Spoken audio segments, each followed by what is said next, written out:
federal rental protection set to expire, many Americans fear they'll be out on the street at the end of the month. But there is still assistance out there. ABC's Zachary Keish is here with more on that. Zachary, good morning. Whit, good morning to you as well. You know, this was always a temporary fix. The good news is there is help. The only question is, when will it arrive? You know, there's a patchwork of some 450 programs that are operating at the state and local level. It's been difficult to navigate, and their rollout has been slow. Something needs to be done about this rent problem that we're facing. This morning, time is running out for Americans strapped with the burden of unpaid rent. I've never imagined something like this happening. It's just kind of like you just living day by day, not knowing what's going to happen. As the moratorium on evictions comes to an end on July 31st, millions could be faced with the loss of their homes.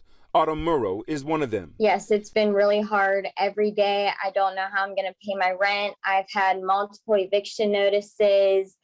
Every morning I wake up and I'm just not sure what I'm going to do.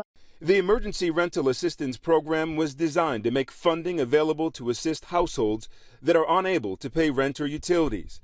But as renters race to apply for assistance, many describe the process in several states as complicated and the money hard to get. There are program administrators that are just overburdening themselves and applicants with bureaucracy, having very complicated applications and requiring burdensome documentation, which is slowing down the process for everyone.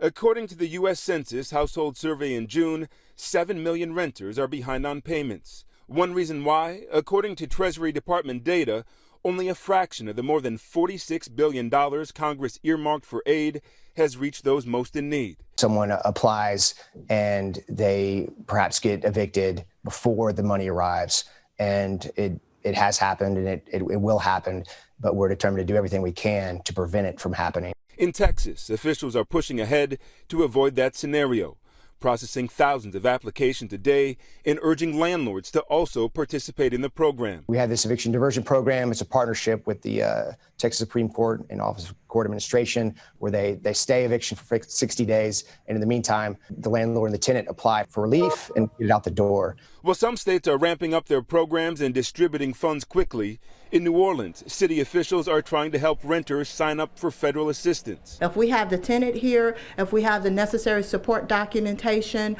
we can approve them pretty much on the spot. Others, like California, are extending a ban on evictions, while residents in Oregon face a more urgent predicament. They could give us a 72-hour notice and we could be gone.